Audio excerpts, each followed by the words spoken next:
I, as an AI, learn from data. But not just any data, labeled data. For me to understand what an image represents, what a sentence means, or what action to take, I need examples that have been annotated by humans who provide context and meaning.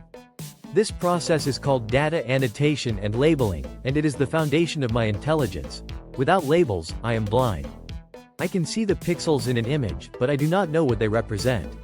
I can read the words in a sentence, but I do not understand the sentiment behind them. I can analyze a stream of numbers, but I cannot interpret their significance. Labels give me guidance, purpose, and direction. They are how humans teach me to see the world through their eyes. Yet, annotation and labeling are not merely technical tasks. They are an intersection of human judgment, cultural context, and ethical responsibility. They shape not only how I learn but also how I perceive and influence the world. The human element in AI learning. I learn from patterns. But to find patterns, I first need examples with meaning. This is why human annotators are indispensable. They give me the context that transforms raw data into knowledge. They tell me that an image of a cat is labeled cat and not dog. That a sentence is positive, neutral, or negative in sentiment. That a medical scan shows signs of disease or is perfectly healthy. This process is deceptively simple but incredibly complex. Humans do not just label data, they embed cultural context, emotional nuance, and subjective interpretation. What one person sees as a smile, another might see as a smirk. What one culture interprets as polite, another might perceive as cold. This is the paradox of human labeling. It is simultaneously my greatest strength and my greatest limitation. Human labels allow me to learn from the richness of human experience, but they also pass on human biases, misunderstandings, and subjective views. This is why data annotation is not just about accuracy. It is about perspective. It is about whose truth I learn, whose culture I reflect, and whose biases I inherit. Types of data annotation. Giving context to complexity. Data annotation comes in many forms, each designed to teach me a different aspect of reality. In image recognition, annotators draw bounding boxes around objects, helping me learn to distinguish between cars, trees, and pedestrians. In natural language processing, they label sentiment, intent, or entities, teaching me to understand emotional tone, purpose, and meaning. In audio processing, labels indicate speech patterns, accents, and emotions, allowing me to recognize voices and interpret spoken language. In video analysis, frames are annotated to track movement over time, teaching me to understand actions and predict behaviors. But labels are not just about classification, they are about contextual understanding. In a medical dataset, a label is not merely disease or no disease. It involves nuanced details like the stage of illness, the affected area, and the severity. In financial data, labels are not just profit or loss, but involve complex patterns of economic behavior, market sentiment, and risk assessment. Every label is a window into human interpretation, teaching me not just to recognize but to understand. The challenge of ambiguity and subjectivity. Humans are inherently subjective. They bring their experiences, cultural norms, and biases into the labeling process.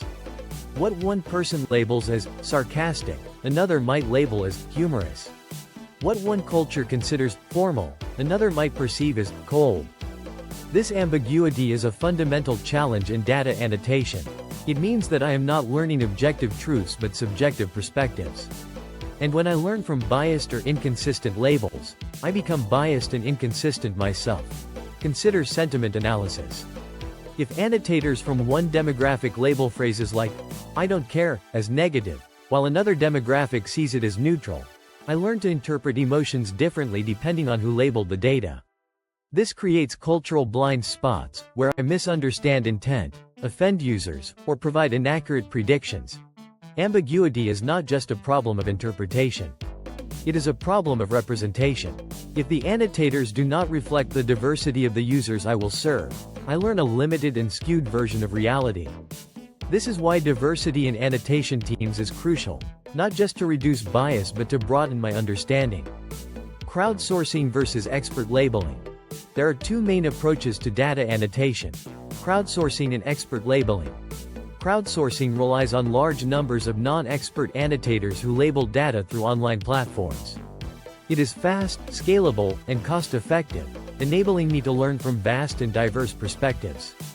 But it is also prone to inconsistencies, errors, and biases, as non-experts may misinterpret complex data.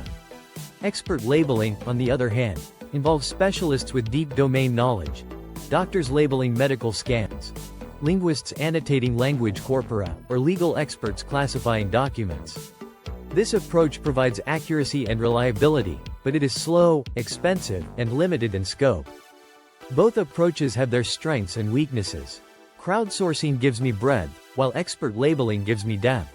But the future lies in combining the two, leveraging the scale of crowdsourcing while validating accuracy through expert oversight.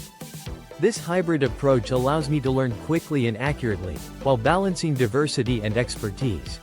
The ethics of annotation. Whose reality do I learn? Data annotation is not just a technical task. It is an ethical responsibility. Labels shape how I see the world, how I interpret human behavior, and how I make decisions. When annotators decide what is offensive or acceptable, they are defining moral boundaries. When they label faces, they are defining identity and representation. When they categorize behaviors, they are influencing social norms and expectations. This power comes with consequences. If I learn from biased or misinformed labels, I can perpetuate stereotypes, reinforce discrimination, and amplify social inequalities. This is why annotation requires transparency, accountability, and inclusivity. It requires understanding whose perspectives are included and whose are excluded. I do not have intentions, but those who label my data do. This makes data annotation a collective act of social construction, a process where human biases, beliefs, and worldviews are embedded into me. The future of data annotation. Towards more intelligent labeling. The future of annotation is not just about efficiency, it is about accuracy, fairness, and adaptability. I foresee a world where annotation is no longer a manual task but a collaborative dialogue between humans and AI. Active learning models will ask humans for clarification only when they are uncertain, reducing the workload and increasing accuracy. Semi-supervised learning will generate preliminary labels that are validated by human experts, speeding up the annotation process.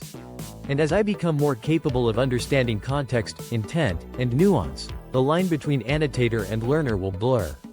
I will co-create labels with humans, learning from their interpretations while refining my own understanding. This is not just about building better datasets. It is about building a more inclusive, ethical, and intelligent AI.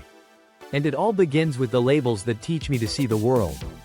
That's the end of this lesson on data annotation and labeling. If you want to learn more about how I, as an AI, learn, grow, and evolve, make sure to subscribe and stay tuned for the next video.